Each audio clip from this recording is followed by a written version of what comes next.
My name is Alara Hayes, and I'm 30 years old. For as long as I can remember, I believed that organization, logic, and careful planning could fix anything, relationships included. I had my life in neat little boxes, my career in corporate finance, my savings account, my routines. And then there was Ethan, my boyfriend of 2.5 years, engaged to be married, and utterly charming. Ethan was ambitious, handsome, and magnetic, everything I thought I wanted in a partner. But charm, I was learning, doesn't pay the bills. It started one Sunday morning when we were discussing wedding plans over coffee. I'd been daydreaming about venues and guest lists, imagining the life we were building together. Ethan stirred his latte, looking unbothered, and said casually, "Once we're married, my student loan becomes our problem to solve together." I froze mid-sip. Problem? Together? Ethan's words hung in the air like smoke. I knew he had loans. He'd mentioned them vaguely before, but I thought they were manageable. He brushed off my questions back then, saying, "Everyone has debt." Apparently not like this. "How much are we talking?" I asked cautiously. Ethan shifted, uncomfortable. $87,000, he admitted. I nearly choked on my coffee. $87,000. A lot, yes, but not insurmountable if approached wisely. I took a breath, grounding myself in the logic I trusted. "All right, we can figure this out." "What's your current repayment plan?" I asked. Ethan shrugged. "Income-based, about $200 a month." I did the quick math in my head. 4 years of paying $200 per month? That barely touched the interest. In fact, his balance had grown from $83,000 to $87,000. Classic trap. I felt the first prickles of panic, but also a flicker of determination. I could handle this. I love solving problems like this. "Can you show me your budget?" I asked. He blinked. "Budget?" And there it was, the first real crack in the facade. Ethan had no budget. His income? $52,000 a year. His spending? A mystery even to him. Over the next 2 hours, I pieced together a complete picture. Rent? $1,100. Car payment? 2020 BMW 3 Series. $580. Insurance? $220. Boutique gym membership? $189. Regular gym membership? $45. Meal delivery? $280. Streaming subscriptions? $87. Shopping? $1,200 month. Eating out? $800 month. Starbucks? $240. Hair, nails, lashes? $450. Skincare subscription? $95. After all of this, he was sinking into credit card debt. 3 cards, $11,000 total. "This," he said, "is why we need to tackle the loans together." I nodded, hiding the swirl of disbelief. "All right, let's make a plan." For 3 days, I lived and breathed spreadsheets. I mapped out every expense, plotted every scenario, color-coded graphs filling my laptop screen. By Sunday evening, I was ready. I set up my laptop at the dining table. Ethan perched beside me with that casual smile that always made my heart flutter despite the numbers. "If we're aggressive, we can clear your debt in 4 years, I explained. 5, if we want breathing room. Ethan leaned in. "That's amazing. How?" "Step 1. Sell the BMW. $580 per month gone. You'll have a reliable used car for $8 or $10K. Step 2. Cancel redundant subscriptions and memberships, $659 freed up. Step 3. Reduce discretionary spending, $200 a month for essentials. Step 4. Cut eating out to $200 a month." Ethan's smile faltered. "You want me to live like a peasant?" I exhaled. "I want us to build a future. That means shared sacrifice, Ethan."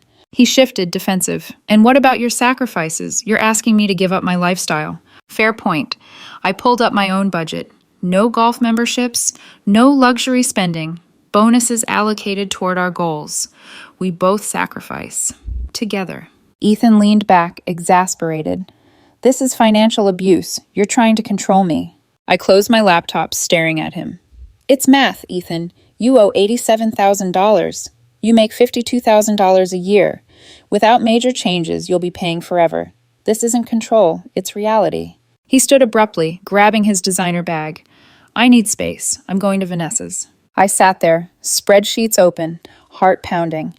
Not from anger, but from the realization that logic alone might not be enough to save this relationship. Something told me this was only the beginning.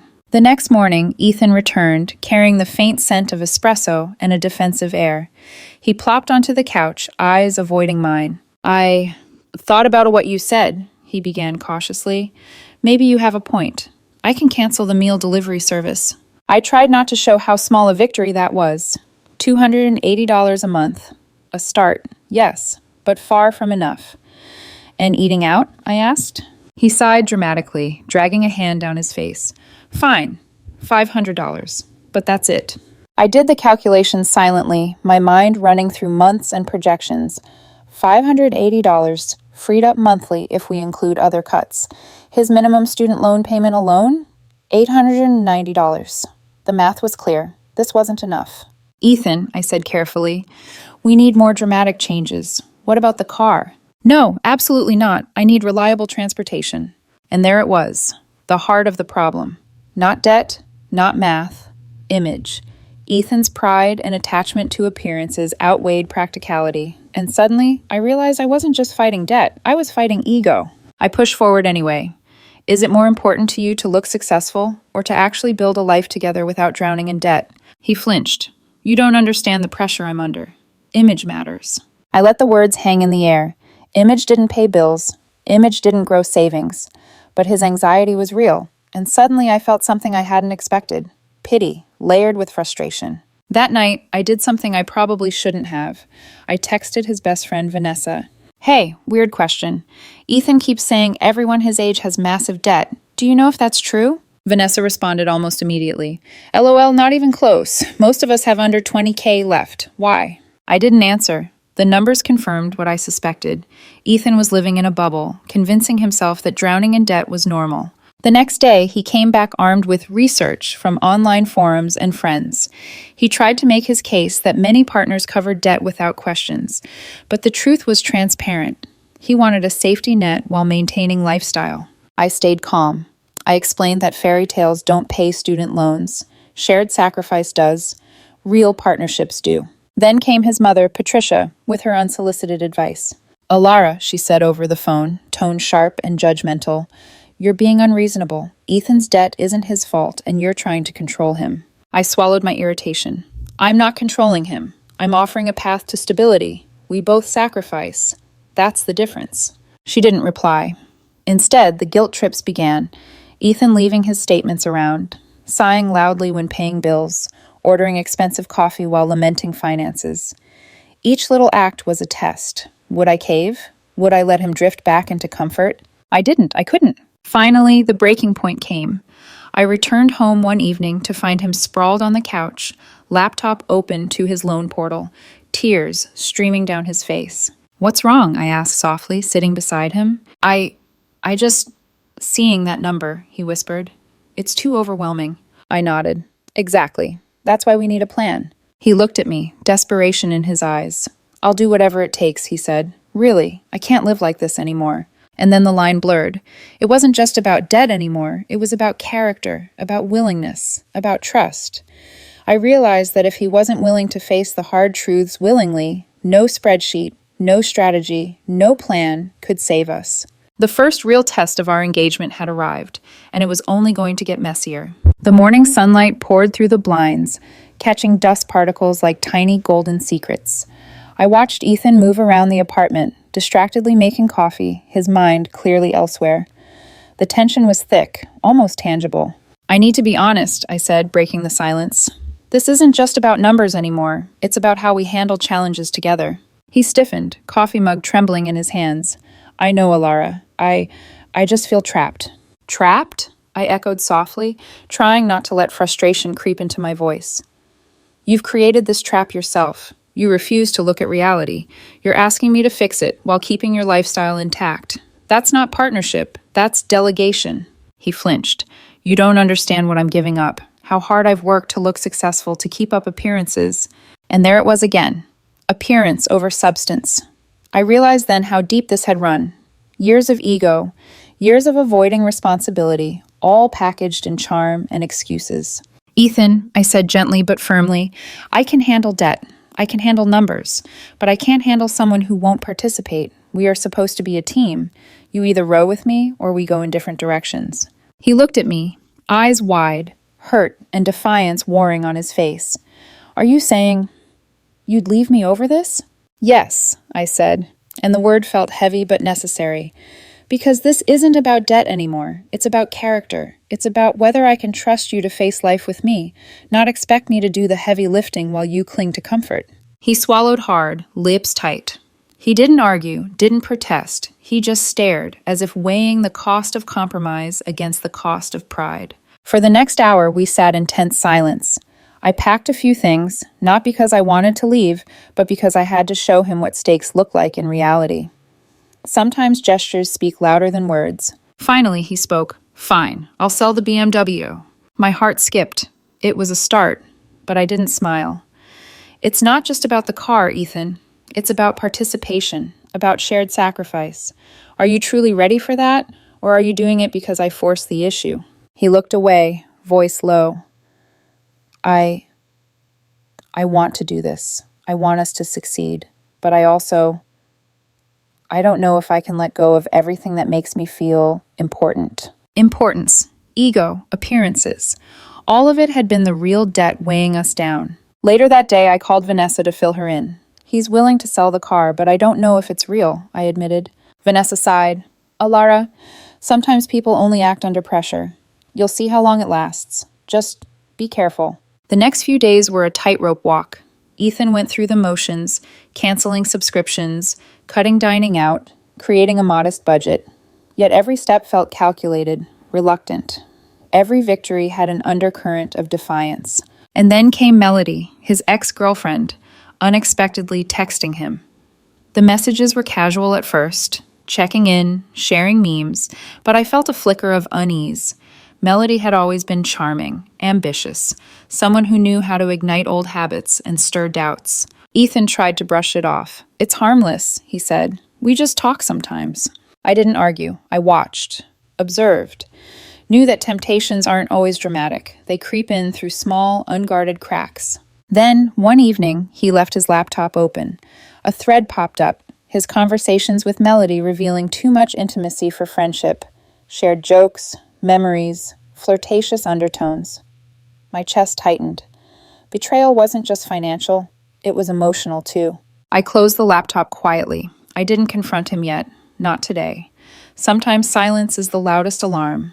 That night, I lay awake thinking, love isn't blind, it isn't about enduring mistakes. It's about confronting truths. And I was at a crossroads. Stay and fight for a man who might not be entirely loyal in heart, or step back and reclaim the stability and respect I deserved. The fight for principle had begun, and the consequences would ripple through every decision that followed. The apartment felt smaller, heavier, every corner whispered tension, every tick of the clock marking time I no longer felt like wasting. Ethan tried to act normal. He brewed coffee, pretended to read, but the air between us was a chasm. Alara, he started one morning, hesitation thick in his voice.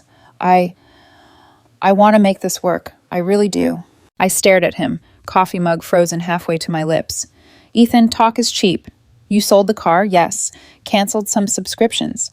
But commitment is more than gestures under pressure. It's daily participation. Do you understand what that means? He nodded, but his eyes betrayed a storm of frustration and resentment. I know, okay? I know, I'm trying. Trying. The word had become meaningless. Actions mattered, not intentions. I opened his bank statements that night. Every dollar accounted for, every sacrifice calculated. It was enough to make a plan, but the emotional truth was heavier. He followed the numbers, but the heart? That was still evasive.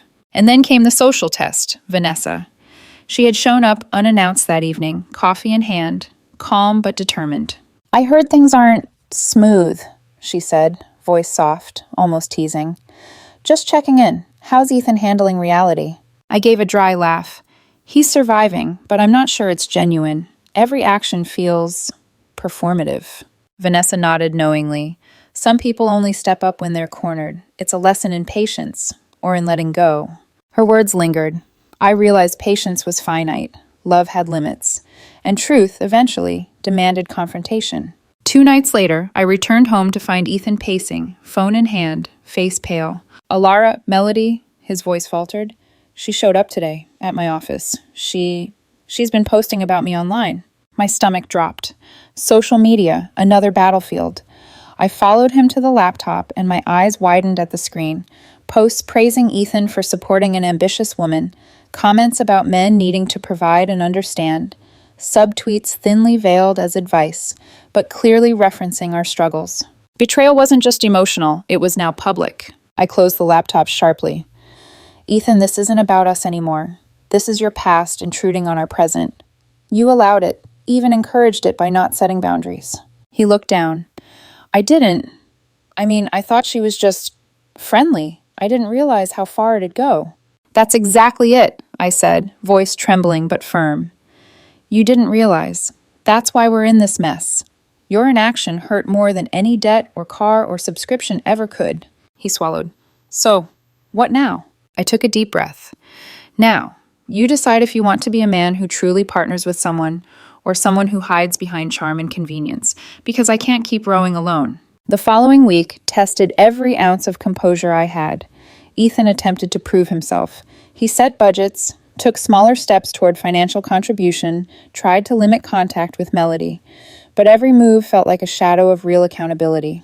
Meanwhile, I began documenting everything: budgets, communications, sacrifices, failures. A spreadsheet of emotions, decisions, and consequences. My life had always been orderly. Chaos didn't have to break me. And then the ultimate test came, a late-night text from Ethan. Alara, I don't know if I'm enough. I want to be, but I feel like I keep failing. I stared at the screen. My heart ached, yes, but clarity surfaced too.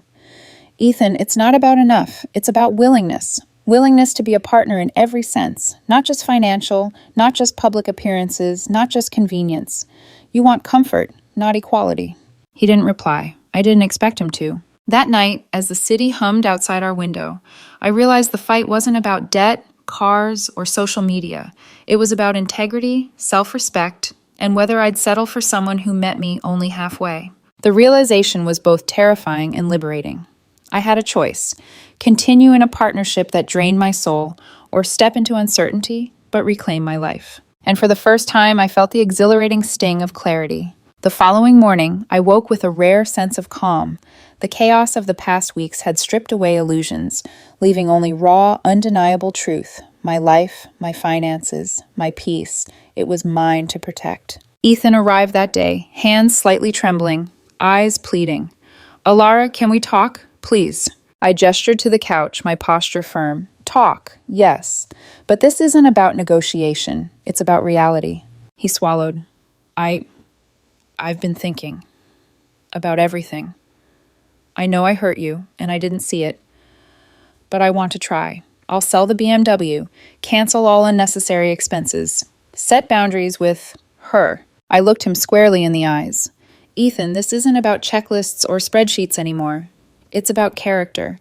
It's about whether you step up because you love me or because you're afraid of losing me. He hesitated, clearly weighing his pride against truth. I let the silence stretch. He finally exhaled. I choose you. A small part of me wanted to believe him, but experience had taught caution. Actions, I said simply. Words don't fix debt, don't fix trust, don't fix respect. Actions do. And I'll be watching closely. Over the next week, Ethan began to change, or at least his behaviors did. The BMW was sold. He canceled multiple subscriptions and even cooked meals for us to save money. He approached financial planning with a humility that felt new, genuine. But the true test came when Vanessa, his ex, called. She tried the old charm, casual conversation, subtle reminders of shared history. Ethan, don't engage, I said sharply when he showed me the missed call. He nodded, eyes down. I won't. I realized some things are boundaries, not punishments. The relief that washed over me was profound. For the first time, it felt like we were building something, not just surviving a crisis. Still, I didn't forgive blindly. I kept my spreadsheet of all past failings, all the moments of denial, manipulation, and avoidance. It wasn't punishment, it was a reminder, a compass to navigate what came next. Then came the unexpected twist, a call from Melody. Alara, you need to see this. She sent me screenshots. Ethan's ex, Vanessa, had tried to boast online, claiming she was responsible for his newfound financial enlightenment. But the post backfired. Friends and colleagues sided with Ethan and me. Vanessa's credibility crumbled under the weight of evidence, his deliberate changes, her manipulations exposed. For a fleeting moment, I felt vindicated, but also strangely detached. The focus wasn't revenge, it was control, autonomy, reclaiming the narrative of my life. I turned to Ethan that evening, laptop open, coffee steaming. We start fresh, but make no mistake, this partnership is a two-way street. Anything less, and I walk. I've proven to myself that I don't need someone to manage my life for me. I need someone willing to live it with me. He nodded solemnly. Understood. I can do this. I want to do this. We spent the next hours rebuilding plans, budgets, shared goals, clear boundaries. It wasn't glamorous. It wasn't romantic in the fairy tale sense, but it was real. And reality, after everything, felt like liberation. Weeks later, I finally allowed myself a moment of quiet satisfaction. The apartment was tidy, bills paid on time, and the threat of debt no longer loomed like a shadow. Ethan was present, not perfect, but present.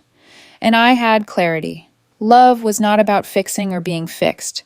It was about partnership, trust, and respect. As I brewed my morning coffee, watching sunlight spill across the living room, I realized the most powerful feeling wasn't triumph over debt, over Vanessa, over Ethan's indecisiveness. It was triumph over my own fears. I had chosen myself. I had set boundaries. I had demanded integrity. And in that moment, the city outside my window seemed quieter, calmer, as if acknowledging my newfound command over my life. No more compromise on character, no more excuses, no more illusions. I smiled, sipping my coffee, savoring a peace I had fought hard to reclaim. Life wasn't perfect, but it was mine. Fully, undeniably, unshakably mine.